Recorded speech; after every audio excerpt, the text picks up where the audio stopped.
Good morning, ladies and gentlemen. During our previous lesson, we talked about the biology, ecology, and epidemiology of trypanosomes, the ecological agents responsible for African trypanosomiasis that is cyclically being transmitted by tsetse flies of the genus Glossina. We learned that tsetse flies are exclusively hematophagous flies that reproduce singly and viviparously, have existed in these modern morphological forms for at least 34 million years as a beings from the florism fossil beds in Colorado, and are crudely similar to housefly in appearance except that they are stronger, possesses long proboscis on their mouth parts, hairs on their antennae. When at rest, they fold their wings such that one wing rests directly on top of the other, forming a scissors-like shape with a characteristic hatchet-like cell at the center of wings and a shorter abdomen that changes dramatically during feeding. We also learned that two species of trypanosomes, including Trypanosoma brucei gambiense and T. brucei rhodesiense, are responsible for human African trypanosomiasis or sleeping sickness in humans, whereas T. congolense, T. vivax, and the sibling species of the human infective forms, T. brucei are pathogenic to livestock. Similarly, T. evansi is responsible for surra in camels, while T. equipadum causes downing in horses. The topic of our discussion today is diagnosis of trypanosomes. At the end of today's lesson, you should be able to explain the standard trypanosome detection methods, including wet mount preparation, hematocrit centrifugation technique, as well as Buffy cut method. You should also be able to appreciate the significance of using molecular techniques in the detection of trypanosomes. Effective detection of trypanosome entails proper sample collection and meticulous sample processing. Therefore, the first step is collect blood sample collection. Blood sample is usually collected from the suspected animal and dispensed in sample bottles containing ethylene diamine tetraacetic acid, dispensed as 1 milligram powdered per milliliter of blood. They will then be conveyed in cold boxes with ice packs to laboratory for analysis. Standard trypanosome detection method entails 1.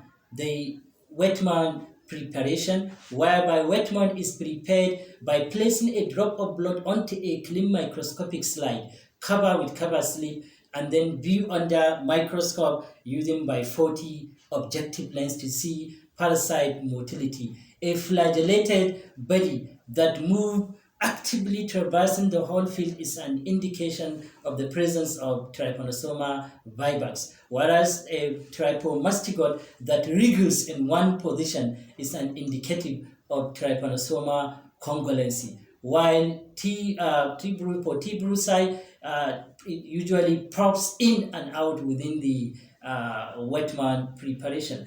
The second method of standard trypanosome detection method is hematocrit centrifugation technique, whereby about 0.06 ml of blood is usually collected into capillary tubes, sealed with platicille, and then centrifuged at 12,000 revolutions per minute for 5 minutes. And this separates, at the end of the day, this separates the blood into 3 layers. The denser layer containing the erythrocyte is usually used to determine the packed cell volume using microhematocrit reader, which will tell you whether the animal is anemic or not.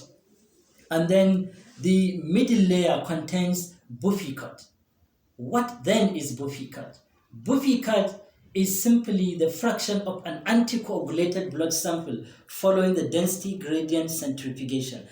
It is a mixture of leukocyte, thrombocyte, and protein, including trypanosomes. So the Buffy cut content is usually expressed onto a clean microscopic slide, thinly smeared, fixed in absolute alcohol. When I said absolute, I mean 100% methanol, and then stain using Giemsa stain solution and mount under microscope and view using by 100 objective lens using oil immersion to see the morphology of this parasite. Differential parameters of trypanosomes entails the presence or absence of a free flagellum, the shape of the parasite posterior part, as well as the degree of development of the undulating membrane, whether the undulating membrane is conspicuous or inconspicuous, and also this position and size of the kinetoplast DNA. For example,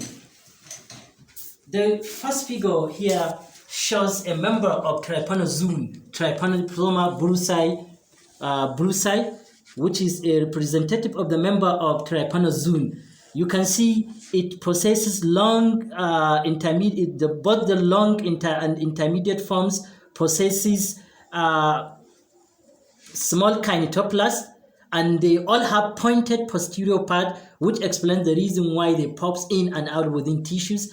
And also the shape of the parasite, they all possesses free flagellum, and also the shape of the parasite you can see is polymorphic. It can be a short, it can exist either as a short stumpy form, an intermediate form, or long thin form. Other representative members of this group include the human infective forms Trypanosoma brucei gambiense, Trypanosoma brucei rhodesiense, Trypanosoma evansii, Trypanosoma equipadum. The second example is you can see the morphological features of T. vivax, which is a member of Dutanella. You can see they possess terminal large kinetoplast. They have inconspicuous undulating membrane, and the posterior part is rounded, but I also have free flagellum. Is always present, and that explains the reason why they traverses the whole pit. They are actively moved in wet mount preparation. The next example is the morphological feature of a member of Nanomonas, which include Trypanosoma congolense, Trypanosoma simiae, and Trypanosoma godfreyi. Simiae is responsible for trypanosomiasis in pigs, while godfreyi is responsible for trypanosomiasis in warthogs. You can see the preflagellum in this group is absent, and they have an inconspicuous undulating membrane. The kinetoplast is also marginal and subterminal. Now, having discussed the standard trypanosome detection method, it is worthy to note that these techniques, you can see they are time consuming and they are not sensitive, perhaps because of the fluctuating parasitemic behavior of trypanosomes, as well as the cryptic and zootic nature of some members of trypanosomes, whereby only the species which are higher in number in the peripheral blood can be detected, whereas the species that are fewer in number might not be identified microscopically. Similarly, clinical signs of trypanosomiasis is not specific. They are not specific and not sufficiently pathognomic. Diagnosis using serological techniques are also not specific, since you hardly differentiate between previous exposure and current infection. And these stresses and complications of modern living have brought us to an increasing awareness of our dependence on the use of molecular method, as well as the comforts for our the diagnosis, as well as the comforts to which we have grown accustomed. These very technologies that appear to accord us greater freedom actually tie us more and more closely to these pathogens. Although no any technique of detecting trypanosomes can be considered as more important than another, it is true that molecular techniques have been more amenable to mass exploitation, especially the use of polymerase chain reaction, and have contributed more to the attainment of our modern mode of life. To cut it short, the molecular technique that is used in detecting trypanosomes entails the use of nested PCR, whereby the internal transcribed spacer region of trypanosome is amplified.